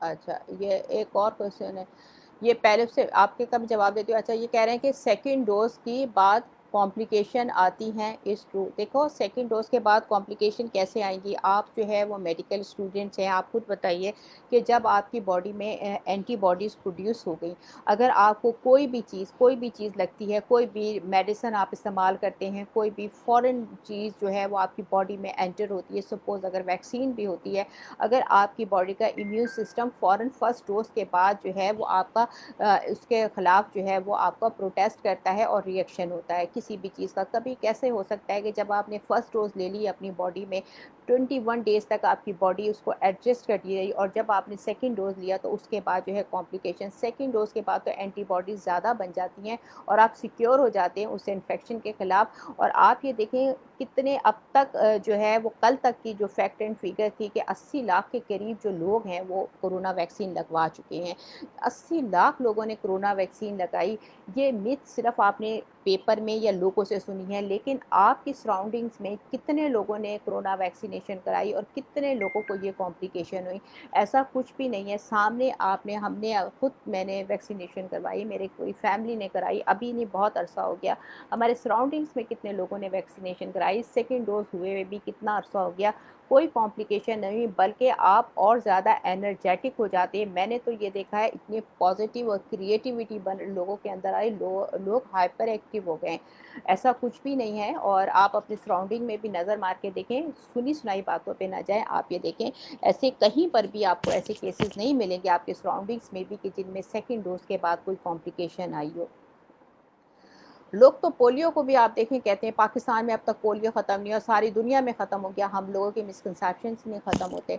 अच्छा, एक और दूसरी चीज़ क्या पूछी है इसने बच्चे ने कि वैक्सीन के सेकंड डोज, अच्छा वाई वायरस डज़ नॉट, अच्छा वायरस क्यों नहीं पास होता? देखो कुछ चीज़ें ऐसी होती हैं जो कि कुदरत ने हमारे लिए प्रोटेक्शन रखी है, जिसके बारे में हम नहीं अब तक जो है वो जान सके। अब ये कुदरत का एक करिश्मा है कुदरत, क्योंकि बीइंग अ मुस्लिम मैं भी ये समझती हूँ, आप लोग भी ये समझते हैं, कुछ चीज़ें ऐसी होती हैं जब वो हमारी समझ में नहीं आए तो उन्हें छोड़ देना चाहिए। ये कुदरत का निज़ाम है कि अल्लाह ताला ने जिस जान को इस दुनिया में लेकर आना है उसकी प्रोटेक्शन के लिए अल्लाह ताला ने जो है एमनियोटिक फ्लूइड उसके चारों तरफ जो है वो एक अल्लाह ने एक बना दिया उसकी प्रोटेक्शन के लिए। और वो अल्लाह के बनाया हुआ एमनियोटिक फ्लूइड इतना स्ट्रॉन्ग है कि उसको कोरोना वायरस वहाँ तक नहीं पहुँच सकता। उसके बाद फिर अल्लाह ताला ने उसकी खुराक, जो बच्चा पैदा होता है जो इस दुनिया में आता है, अल्लाह ताला ने उसकी खुराक यानी मदर मिल्क तक जो है वो वायरस नहीं पहुंचा। आप अंदाज़ा कीजिए ये सारे कुदरत, कुछ चीज़ें जो हैं मुसलमान होने के नाते जो चीज़ें हमें समझ नहीं आ रही, जो साइंटिस्ट को समझ नहीं आ रही, जो फिजिशियंस को समझ नहीं आ रही, जो रिसर्चेस कर रहे हैं उनको ये बात अब तक नहीं प्रूव हो सकी कि वो जो है वो एमनियोटिक फ्लूइड और ब्रेस्ट मिल्क तक नहीं पहुंच पाता। ये एक हैरत अंगेज़ बात है, एक मौज़ा है उस अल्लाह पाक का कि उस माँ के खून में है लेकिन उसके एमनियोटिक फ्लूइड और ब्रेस्ट मिल्क में वो चीज़ नहीं पहुंच पा रही। जी, इसका रिसर्चर्स भी अब पे रिसर्च कर रहे हैं लेकिन उनको भी अब तक इसका कोई आंसर नहीं मिल सका। अच्छा जी, आगे क्या लिखा है? शाज़ेब ने क्या पूछा है? 5 वैक्सीन्स के नाम? अबे यार बताए तो हैं अभी, मेरा गला तुमको तो पता है। देखो सबसे पहले साइनोफॉर्म चाइनीज़ मेड मैंने आपको बताई। फिर जो है वो कैनसाइनो, ये दोनों चाइनीज़ हैं। फिर जो है वो स्पुतनिक 5 जो कि रशियन मेड है। फिर जो है एस्ट्राजेनिका, इसका नाम मेरी ज़बान में बड़ी मुश्किल से आता है, AstraZeneca UK made, Oxford made, और कैनसाइनो, साइनोवैक, पाकवैक, और उसके अलावा फाइज़र की आ रही है, जॉनसन एंड जॉनसन की आ रही है जो पाकिस्तान में अवेलेबल है, मेड्रोना की आ रही है। ये सारी वैक्सीन हैं, ये 5 या ये तो 7-8 है। ठीक है, अंडरस्टैंड? जी शाहजेब, समझ आ गया? अच्छा, उसामा ने क्या पूछा है? हाउ लॉन्ग क्या लिखा है? हाउ लॉन्ग डोज द कोविड-19 वैक्सीन लास्ट? जी बिल्कुल, ये तो देखो अभी तक उन लोगों को भी नहीं पता जिन्होंने वैक्सीन बनाई है। कुछ कहते हैं कि ये 1 साल तक जो है इफेक्टिव है, कोई कहता है कि ये 1.5 साल के बाद आपको बूस्टर डोज लेना पड़ेगा, कोई 2 साल बाद। अब ये तो रिसर्चेस हो रही हैं जिसके ऊपर जो है ये काम हो रहा है। अच्छा, एक और चीज़ ये है कि देखिए हर एक वैक्सीन का बूस्टर डोज लगता है। जैसे आपने देखा इन्फ्लुएंजा का है, फ्लू का है, वो हर साल उसका बूस्टर डोज लगता है। हेपेटाइटिस का बूस्टर डोज लगता है। इसी तरह हर वैक्सीन की तरह इसका भी बूस्टर डोज लगेगा, लेकिन अभी इन्होंने जो है इस पर कंफर्म नहीं भी। फिलहाल तो ये फर्स्ट एंड सेकंड 2 डोज दे रहे हैं, जिन वैक्सीन के वो बूस्टर डोज दे रहे हैं, और अभी ये इस पर रिसर्च चल रही है। मोस्ट प्रॉबेबली लोग कह रहे हैं कि 1.5 साल के बाद दूसरा डोज लगेगा, तीसरा डोज। अभी इसके बारे में कोई कंफर्मेशन नहीं है और ना ही तीसरा डोज अब तक आ चुका है। अच्छा जी, आगे क्या पूछा है कि मुज़म्मिल दोबारा आ गए? अच्छा, हमारे सिटी में तो लग रही हैं साइनोवैक सेकेंड डोज, बिल्कुल बेटा आप सही कह रहे हो। साइनोवैक जो है, मैं कैनसाइनो की बात करी थी, वो साइनोवैक दूसरी है। साइनोवैक मैंने आपको बताया ये कोरियन मेड है, इसके भी 2 डोजेज़ हैं। लेकिन आपके यहाँ साइनोवैक है, हमारे यहाँ जो है वो कैनसाइनो के नाम से ज़्यादा लग रही है। कैनसाइनो अब ये जो पाकिस्तान है, जो चाइना से बनाई है, चाइना से कोलैबोरेशन के बाद जो रॉ मटेरियल बनाया है वो भी कैनसाइनो का ही मंगवाया है, लेकिन साइनोवैक कोरियन मेड है। जी बिल्कुल आप सही कह रहे हो। अच्छा जी मैम, लेकिन पाकिस्तान में तो सबको एक ही वैक्सीन लग रही है, मीन्स जो अवेलेबल होती है वही लगा देते हैं। ये बड़े मज़े का सवाल किया तुमने मुझसे। जो अवेलेबल होती है, ये किसने किया है? ये क्या लिखा, नाम क्या है? मामील चौधरी, मानी क्या नाम है? महमील चौधरी। देखो पाकिस्तान में जो अवेलेबल होती है ऐसा नहीं है, क्योंकि अगर अवेलेबल की अगर बात नहीं होती, पहले तो साइनोफॉर्म थी, तो साइनोफॉर्म के 2 डोज थे, तो लोग इन्होंने साइनोफॉर्म के जब फर्स्ट डोज लगा तो उसके बाद उसकी रजिस्ट्रेशन थी नादरा में, तो उन्होंने जो सेकंड डोज के जो है वो सेव कर ली उन लोगों के लिए जिन्हें फर्स्ट डोज लगा था। और उस फर्स्ट डोज के बाद जो है वो सेकंड डोज सिर्फ उन लोगों को लगी जिनको जो है साइनोफॉर्म का फर्स्ट डोज लगा था।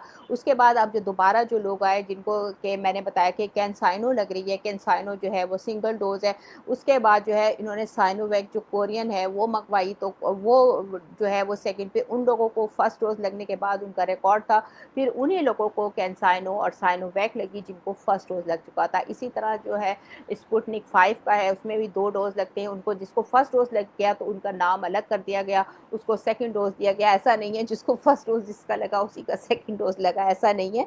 और अगर आपको ऐसा शक होता है तो जब आपने उसमें जब आप वैक्सीन लगा रहे हैं, क्योंकि आप लोग तो खुद डॉक्टर हैं, तो आपको ये चाहिए कि आप उनसे पूछें कि भाई हमारा ये डोज था। अब आप हमें वैक्सीन पे नाम लिखे हुए होते हैं, मेंशन होते हैं, लेकिन होते चाइनीज़ में। अब चाइनीज़ सीखनी पड़ेगी तुम लोग को। मैम बाय वायरस, ये फिर से कहाँ से आ गया? अच्छा जी, अरीबा मैम,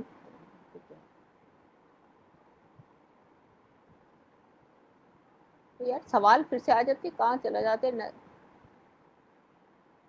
अच्छा, ये क्या पूछा मैम? ये मिथ है कि अगर एंटीबॉडीज ना बने तो डेथ हो सकती है, इट्स ट्रू। डेथ तो होगी ना, अगर आपके बॉडी एंटीबॉडीज नहीं है और कोरोना वायरस ने आपके ऊपर अटैक कर दिया। कोरोना वायरस में खुदा ना खास्ता जैसे है कि इनकी जो रिसर्च कहती है कि 100 में से 17 लोग हैं जिनकी ब्लड क्लॉटिंग होगी जब कोरोना वायरस होगा। अगर खुदा ना खास्ता आप उन 17 लोगों में हैं, आपकी बॉडी में एंटीबॉडीज़ नहीं बनी हुई, आपका जो है एंटीबॉडीज़ तो हर हाल में बनेगी अगर आपने वैक्सीनेशन करा ली, या अगर आपको एक दफ़ा कोरोना वायरस हो गया तो ऑटोमेटिकली जो है वो आपको बनेगी इसके एंटीबॉडीज़। यार की लाइट आ रही है मेरे मुंह पे असल में। अच्छा जी, मैम ये जो आजकल एक मैसेज चल रहा है सोशल मीडिया पे कि कोविड वैक्सीन लगाने वाले पेशेंट 2 साल में मर जाएंगे, what is the logic behind? इसके भाई इसके पीछे कोई लॉजिक नहीं है, ना साइंटिस्ट बता रहे हैं ना डॉक्टर्स बता रहे हैं, कुछ भी नहीं है। अब ये तो सुनी सुनाई बातें हैं, आप इनके ऊपर ध्यान ना दें, ये बकवास हैं सारी चीज़ें, ऐसा कुछ भी नहीं है। जो लोग वैक्सीन नहीं लगाएंगे वो कोरोना वायरस की वजह से ही मर जाएंगे, ऐसी कैसी बेवकूफ़ी बात है ये? आप लोग परेशान ही हो उन चीज़ों से। ज़ीशान, वाह यार, क्वीन ऑफ नॉलेज, कितना ज़बरदस्त इसने मुझे टाइटल दिया इस बच्चे ने। मोहसिन, बहुत ज़बरदस्त, वेरी नाइस। अच्छा, अब क्या है? मुजम्मिल क्या पूछते हैं मैम, फर्स्ट डोज साइनोवैक लगी हो तो सेकंड डोज क्या लिखा है? साइनोफॉर्म की लग सकती है?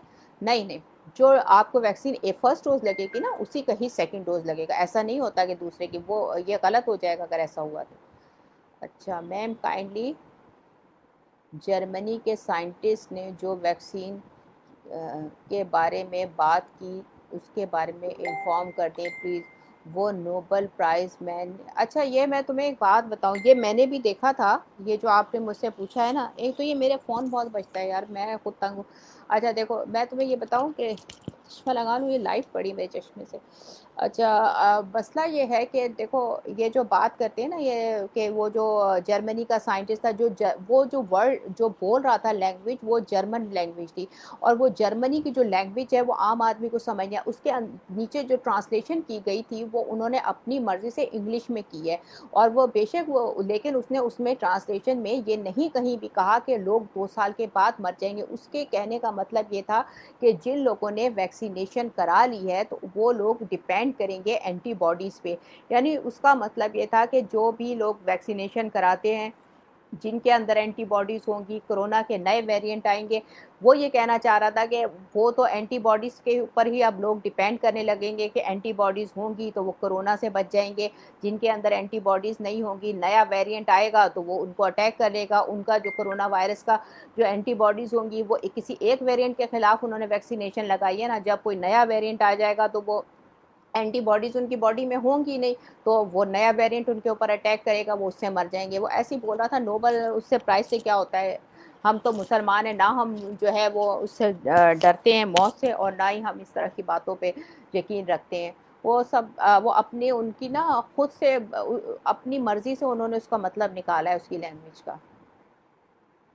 पवन कुमार ने क्या पूछा है भई? कहाँ गया पवन कुमार? यार पवन कुमार ने कुछ पूछा था, हाँ। गुड नॉलेज, थैंक यू बेटा। अच्छा ज़ीशान अमजद क्या कहता है ma'am you are my mentor, thank you बच्चों। इंशाल्लाह मैं आपसे इन फ्यूचर इंशाल्लाह लाजमी मिलूँगा। It is very great to see you live ma'am I am. Thank you बेटा, ज़रूर मिलो। मैं तो अभी भी तुम लोग के साथ लाइव हूँ, हर जगह तुम लोग के साथ हूँ और माशाल्लाह तुम लोग खुद मैं खुद तुम लोग मेरे लिए एक इंस्पायरेशन हो, जितने इतनी मेहनत से तुम लोग पढ़ते हो, वेबिनार करते हो। हम लोगों ने तो अपने ज़माने में ये कुछ भी नहीं किया। हम तो बैठ के बस सिर्फ बुक्स पढ़ते थे और लोगों को उल्टा सीधा कहते थे। आप लोग तो हमसे बहुत आगे हो, अभी से आगे हो। जब हमारी एज में पहुँचोगे तो पता नहीं कहाँ तुम लोग। माशाल्लाह सैल्यूट है तुम लोगों को। अच्छा मैम अगर साइनोफॉर्म फर्स्ट डोज और सेकंड डोज, हाँ ये तो मैंने पढ़ लिया ना। अच्छा मैं कोई मिस ना हो जाए। मैम अगर प्रेग्नेंट वुमेन को कोविड हो जाएगा तो वैक्सीन करवा सकती है? नहीं, प्रेगनेंसी में हमेशा अभी ये ख़ास बात आई है कि वो अपनी डॉक्टर की मर्ज़ी के बगैर नहीं कराए, बिल्कुल भी नहीं कराए। अच्छा मैम फर्स्ट डोज़ और सेकंड डोज़ डिफरेंट लग सकती है? नहीं, बिल्कुल नहीं लग सकती। जिसकी फर्स्ट डोज़ लगेगी उसी की सेकंड डोज़ लगेगी। अच्छा मैम जो 50 प्लस एज के हैं क्या वो साइनोफॉर्म, हाँ क्यों नहीं लगवा सकते? सब लगवा सकते हैं। ये साइनोफॉर्म तो सब लगवा सकते हैं लेकिन जो ना एस्ट्राजेनिका है ना, ये बार-बार मेरी ज़बान पे नहीं आता ये वर्ड। एस्ट्राजेनिका जो है वो उसका है कि सिर्फ़ वो वैक्सीन अगर अवेलेबल है तो वो जो है वो 40 प्लस हो। आज मेरी टाई सही नहीं बनी शायद। जी, एस्ट्राज़ेनेका जो है वो 40 प्लस को है, बाकी सब हर एज ग्रुप में लग सकते हैं। अच्छा, आगे क्या है और क्या पूछा है?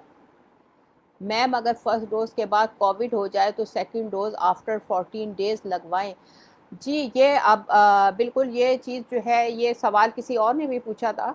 इसमें ये है कि अगर आपको फर्स्ट डोज़ के बाद हो जाता है तो वो आपका डॉक्टर जो है वो असेस करेगा कि आपकी कंडीशन ऐसी है, क्योंकि जब सेकंड डोज़ लगेगी तो उसमें बाकायदा आपका चेकअप होगा और अगर वो समझेंगे हो सकता है कि वो आपका पीसीआर करा के देखें कि कितनी एंटीबॉडीज़ डेवलप हो गई और फिर उसके बाद वो है सेकंड डोज़ जो है वो आपको लगेगा। और वैसे अमूमन जो अब तक लगा है ना वो सबको लग रहा है। सबको लग रहा है फर्स्ट के बाद अगर कोरोना हो भी गया तो। I have another question please clear it. जी बोलो बच्चों क्या है मुज़म्मिल? अरूज मेमन फॉर्मेटिव मैम क्या एमनियोटिक फ्लूइड को यूज़ करके वैक्सीन को इम्प्रूव किया जा सकता है? एमनियोटिक फ्लूइड को बच्चों कैसे उसको इम्प्रूव कैसे करेंगे? उसके अंदर कोई ऐसी चीज़ नहीं है, लेकिन वो एक बैरियर बना हुआ है। जैसे हमारे ब्लड ब्रेन बैरियर होते हैं हमारे ये जो कि ड्रग्स को वहाँ से नहीं जाने देते, इस तरह वो बैरियर है एक कोरोना वायरस। और अब उस पे हो सकता है रिसर्चेस हो रही हों कि उसके अंदर कौन से ऐसे कंटेंट हैं जो कि कोरोना वायरस को क्रॉस नहीं कर सकते, और इस पे हो रही होंगी रिसर्चेस, लेकिन अभी तक सामने तो कुछ भी नहीं आया। मैम कितने हैं कि एस्ट्राजेनिका क्लॉटिंग और देती है इज इट ट्रू? जी बिल्कुल। एस्ट्राजेनिका का मैंने आपको बताया कि उसमें क्लॉटिंग हो जाती है, और इसमें क्लॉटिंग का जो रेशियो है वो उन्होंने बताया कि 10 लाख में से 4 लोगों को जो है ऐसा हो सकता है, जो कि एक छोटी सी कॉम्प्लिकेशन है, और अगर आपको क्लॉटिंग होती है तो वो मैनेजेबल है। अंडरस्टैंड? अच्छा, उसके बाद है एस्ट्राजेनिका में कितनी। जी, ये मैंने आपको बता दिया इंफॉर्मेटिवेशन। अच्छा मैम, डायबिटीज़ पेशेंट को वैक्सीन के बाद चेंजेस शो होती हैं, लाइक फीवर एट्सेट्रा टू। देखें, ये जो चेंजेस हैं ये तो जस्ट माइल्ड सी चेंजेस होती है, ये किसी को भी हो सकती है, चाहे वो वीक पेशेंट हो, चाहे बूढ़ा हो, चाहे डायबिटिक हो, चाहे बीपी का पेशेंट हो। जैसे हर वैक्सीन को लगवाने के बाद हल्का सा फीवर, फटीक और बॉडी पेन ये है, हो सकती है, बिल्कुल हो सकती है, हर एक को हो सकती है।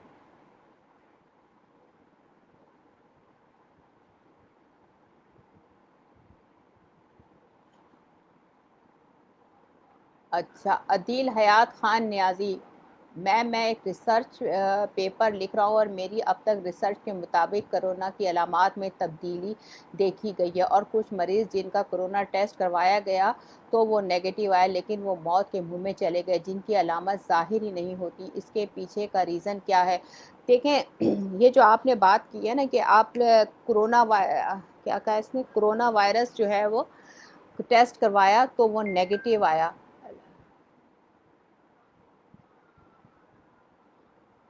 तो अगर उसका भाई टेस्ट कराया गया है और वो नेगेटिव आया है, इसका मतलब वो कोरोना से तो नहीं उसकी डेथ हुई ना। इसका देखिए, हमारे अगर आप मेडिकल साइंस में देखें तो अगर आप अब हम हॉस्पिटल्स की अगर बात करते हैं, आप सब लोग हॉस्पिटल से जो है वो जुड़े हुए हैं, आप देखिए कार्डियो में जितने जाते हैं, कितनी डेथ्स होती हैं हमारी नॉर्मल। कोरोना से पहले कितनी डेथ्स होती थी या नहीं होती थी, आप बताएं।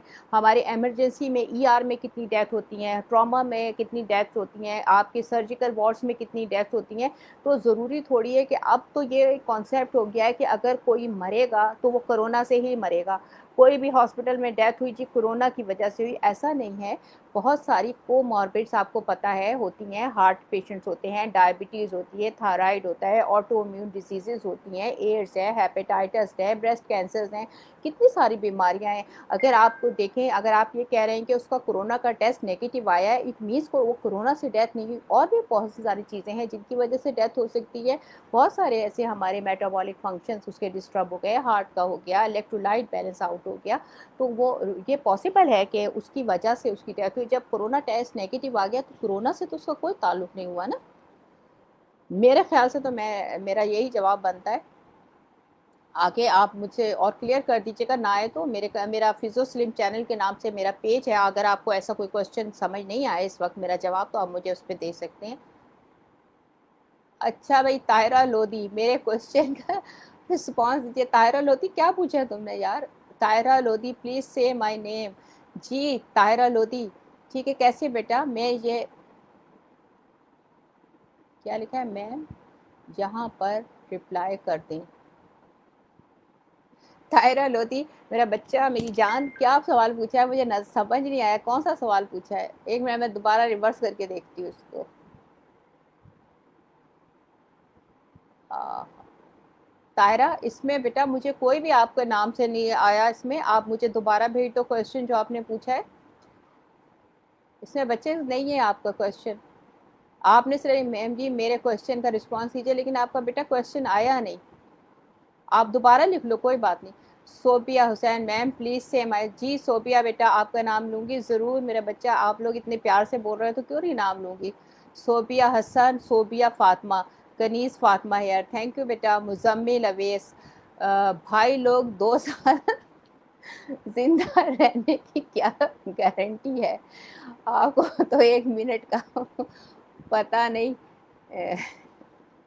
हम सब किस वक्त मर जाए, बिल्कुल सही कह रहे हो, लेकिन बेटा अभी तो आप लोग बच्चे हो, आपने जीना है, बहुत कुछ करना है इंशाल्लाह ताला। अच्छा, तैयबा मुगल ने क्या पूछा है? इंफॉर्मेटिव सेशन है, ठीक है, थैंक यू बेटा। तहरीम चीमा मैम, वैक्सीन कितनी टाइम के बाद लगवानी चाहिए? अब इस पे तो देखो रिसर्च चल रही है ना, कि कोई कह रहा है 1.5 साल के बाद, साल, अभी इसके थर्ड डोज जो बूस्टर डोज है उसके बारे में डिसाइड नहीं हुआ। अच्छा, मुजम्मिल अवेस, जी जी बेटा। अच्छा, फ़ायज़ा फ़ातिमा, अगर हम फर्स्ट डोज़ लेते हैं और सेकंड डोज़ नहीं लेते, then what will be the consequences. Consequences साफ है बेटा, क्योंकि फर्स्ट डोज के बाद जो है वो आपके जो एंटीबॉडीज़ बनना शुरू होते हैं, जब आपको बूस्टर डोज लगता है आफ्टर 21 डेज, तो वो आप जो हैं वो और तेज़ी से बनते हैं। बूस्टर डोज का मतलब यही होता है कि शुरू में तो आप स्टिमुलेट करें इम्यून सिस्टम को उन फॉरेन बॉडी से, जब वो उसको रिकॉग्नाइज करने लगता है, और फिर उसके बाद क्योंकि एंटीबॉडीज़ बनाने का अमल टाइम लेता है ना, तो 21 डेज़ के बाद जो है उसकी एंटीबॉडीज़ प्रॉपर बनाने का अमल जो है वो शुरू होता है सेकेंड बूस्टर डोज के बाद, ताकि इसलिए अगर आप फर्स्ट डोज लेंगे आपकी इतनी प्रॉपर एंटीबॉडीज़ नहीं बनेंगी, तो आपकी वैक्सीनेशन का कोई फ़ायदा नहीं होगा। अच्छा, दूसरा है उसामा बिन ताहिर, कैन कोविड-19 वैक्सीन इफेक्ट फर्टिलिटी? नहीं बच्चों, इसमें ये तो सारे मिसकंसेप्शन है, कुछ भी नहीं, फर्टिलिटी पे इसका कोई इफेक्ट नहीं है। Sobia Hussain, informative session, thank you. Sobia Hasan, thanks ma'am for your time. कोई बात नहीं बच्चे। सबा असगर हेयर। अच्छा, मुजम्मिल अवेज, थैंक्स अलॉट। अच्छा, सबा असगर हेयर, ठीक, थैंक यू। फातिमा अली है। सैयद मोहम्मद समद अब्बास। अच्छा, इसमें क्या लिखा है? Ifra Fatima here, very informative session. Fatima Fati, Fatima, yes. Hussain, ज़बरदस्त मैम, वेरी थैंक यू बेटा। अच्छा, अहमद मुस्तफ़ा, अदान फातिमा, ये एडन फातिमा, ये क्या नाम है? अदनान है या एडन फातिमा? अच्छा मैम, डायबिटीज़ के पेशेंट को वैक्सीन के बाद फीवर होता है? इस, हाँ, देखिए किसी को भी हो सकता है, मैंने आपको बताया ना, चाहे वो डायबिटीज़ है, ये इसका साइड इफ़ेक्ट है वैक्सीन का। अच्छा, मुजम्मिल ने क्या कहा है? मैम ये जो 2 साल वाली बात है, ज़रा पूछना कि 2 साल ज़िंदा रहने की गारंटी। हाँ बिल्कुल सही कहा, गारंटी तो नहीं है लेकिन जीना तो है। मोहम्मद काशिफ मायो, एम काशिफ, जी काशिफ जी। नसरुल्लाह राना साहब। Sobia Hasan, thank you. नसरुल्लाह राना व, thank you. Ahmad Mustafa, Adnan, Eden Fatima here, thanks ma'am, thank you जी, माय प्लेजर बेटा। Sobia Hasan, thank you very much for the appreciation ma'am. पूरे सेशन में आपने मेरा रिप्लाई, अरे भाई तो मैंने तुम्हें क्या पूछा? सोबिया हसन, मुझे नहीं आया, आप दोबारा लिख दो, इसमें नज़र नहीं आया आपका कमेंट।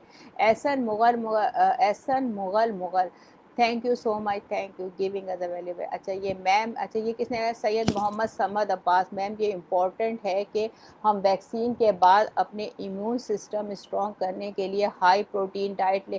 बिल्कुल, आपने जो है इम्यून सिस्टम तो आप किसी भी तरह से बूस्ट कर, ये तो वैक्सीन है, उसके अलावा मैं हमेशा बताती हूँ इम्यून सिस्टम के लिए जो है वो आपने क्या करना है, इम्यून सिस्टम के लिए आपने वो चीज़ें लेनी है जैसे अदरक का इस्तेमाल, लहसुन का इस्तेमाल, चिया सीड का इस्तेमाल, फ्लैक्स सीड का इस्तेमाल। ये सारी चीज़ें जो है वो इम्यून सिस्टम को बूस्ट करती हैं। विटामिन D3 जो हमारे इम्यून सिस्टम को स्ट्रॉन्ग करता है, ये हमें ओमेगा 3 से मिलता है। ये सारी चीज़ें लें, वेजिटेबल्स, ग्रीन वेजिटेबल्स लें, फ्रूट्स लें, और प्रोसेस्ड फूड से आप बचें, ये बहुत इंपॉर्टेंट है। बिल्कुल आपने करना है। सोबिया हसन फिर आ गई। अच्छा, आगे एक मिनट में पढ़, सबको मैं लाइन से पढ़ी हूँ। पर पवन कुमार, मैम सुना है कि आफ्टर वैक्सीनेशन एबनॉर्मल हेयर्स भी आ सकते हैं? कोई नहीं आए, अभी तक तो नहीं आया, हमने 6 महीने हो रहे करा के। अच्छा, सोबिया हसन, मैम गवर्नमेंट को फोर्स नहीं करना चाहिए वैक्सीन लगवाने पे, जिसका दिल करता है लगवाए और जिसका दिल नहीं करता है। देखो गवर्नमेंट को फोर्स नहीं करना चाहिए, और गवर्नमेंट फोर्स कर भी कहा रही है। गवर्नमेंट ने सिर्फ ये कहा है कि आपको ये इंपॉर्टेंस है, अगर आप लगवा लें तो अच्छा है, अगर खुदा ना खास्ता नहीं लगवाएंगे तो ये होगा। फोर्सफुली तो किसी को भी नहीं कहा जा रहा, बस ये है कि बाहर के फॉरेन कंट्रीज़ में ये है कि आपको वैक्सीनेशन के बगैर आप ट्रैवल नहीं कर सकेंगे। अदरवाइज पाकिस्तान में तो ऐसी कोई भी सख्ती नहीं है।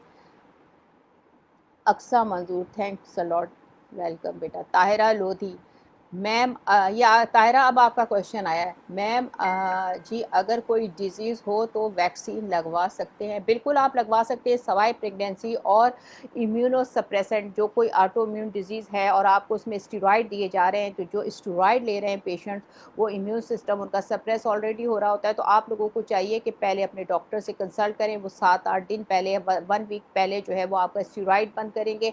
स्टेरॉइड को एकदम नहीं बंद किया जा सकता, उसको टेपर ऑफ किया जाता है। तो इस तरह से आप, अच्छा और क्या पूछा है? अदील हयात खान न्याजी। तायरा, अब आपके सवाल का जवाब हो गया, अब नहीं बोलिएगा, ठीक है ना? आप कह रहे थे ना मैंने जवाब नहीं दिया वैक्सीन वाले, बिल्कुल आपका जवाब हो गया। अदील हयात खान न्याजी ने पूछा है, मैम काइंडली आप चैनल नेम बता दें, मैं अगेन अपने बात क्लियर कर लूँगा। जी, फिजियो स्लिम चैनल के नाम से है मेरा पेज, और आप उसको नोट डाउन कर लें और इस पे आपको मिल जाएगा। Taira Lodhi ma'am, please mention my name. ठीक है जी, Taira Lodhi active session, Mohsin Ali amniotic fluid में कुछ तो ऐसा होगा जिसकी वजह से, बिल्कुल बेटा कुछ तो है ऐसा, वो ये कुदरत के काम है, अभी इस पे देखें क्या होता है। और तहरीम मैम, मेरा नाम भी लें। अच्छा जी, तहरीम चीमा का नाम अब आ गया, आप देखो। अच्छा, Muzammil session, thank you. Muzammil Awez, thanks. Answer दे दिया ना, Sobia Hasan, way of talking, thank you. Mohsin, फिर तो मोहसिन ने मुझे देखो क्वीन ऑफ नॉलेज बोला है ना, थैंक यू। अच्छा, very understandable talk dear ma'am and your is very attractive, thank you. अच्छा जी, कायनात, ये क्या लाए, जरबार, अगर कोई भाई मिस्टेक हो जाए ना नाम में तो फिर करेक्ट कर लेना। थैंक यू वेरी मच बेटा, वेरी इंफॉर्मेटिव सेशन। अच्छा, ये क्या लिखा है, नैनू याकूब, माशाल्लाह very informative, thank you your precious time. कोई प्रीशियस टाइम नहीं मेरे बच्चों, जब तुम लोग साथ हो वही प्रीशियस टाइम हो जाता है मेरा। अच्छा, M Farooq much informative teaching methodology, thank you very much. Shiza Amir, thank you. Chaudhry M Asad Murtaza, very informative session, thank you बेटा। ताहिरा लोधी सही हो गए ना मैम, आप मेरा नाम नहीं ले। आपका नाम कितनी दफ़ा लिया तायरा? चले भाई, तायरा लोधी का नाम हमने दोबारा ले लिया, अब तायरा खुश होने जाना चाहिए तुम्हें, कितनी दफ़ा तुम्हारा नाम लिया। ये और कितने आ गए, Husnain Butt, Zeeshan Arooj, Raj Iftikhar ma'am, heart patient and hypertension patient, जी बिल्कुल हार्ट पेशेंट ले सकते हैं। Hina Chaudhry, very informative, thank you. Chaudhry M Asad Murtaza, जी मुर्तज़ा साहब, थैंक यू। शाज़ेब, उसी का इंफॉर्मेटिव से, thank you. Muzammil Awais, thank you very much. अच्छा, डॉन, ताहिरा लोधी अवॉइड इरेलीवेंट, नहीं नहीं बच्चों ऐसे नहीं पूछ, कोई बात नहीं, डॉन फिजो पूछने दो बच्चों को, ताहिरा लोधी पूछो जाओ। चलो बच्चों, बस दुआ करना तुम अपनी मैडम के लिए कि अल्लाह ताला मैडम को ताकत दे और इसी तरह से कामयाबी करे, क्योंकि मैं अपने प्रोफेशन के लिए कोशिश कर रही हूँ। आप सब लोगों की दुआओं की मुझे ज़रूरत है। और मुज़म्मिल अवेस, इट्स प्रेयर टाइम, बिल्कुल अच्छा, हमारे यहाँ तो भी बिल्कुल बच्चों, ठीक है। तहरीम चीमा मैम, वैक्सीन लाजमी तो नहीं है कि इससे 2 ईयर के बाद इंसान की, नहीं बिल्कुल भी डेथ नहीं होगी, but ma'am some institution force कर रहे हैं। हाँ बेटा, हमारे यहाँ तो सब कुछ, अब्दुल्ला जट ने पूछा है। अच्छा, तहरीम चीमा, हमारे यहाँ तो कोई भी, कराची में ऐसा कोई भी नहीं है जो इंस्टीट्यूट ये फोर्स कर रहा हो, हमारी अपनी मर्ज़ी है, हम लगवाएं या ना लगाएं। Tahreem Cheema, thank you. Pawan Kumar, thank you.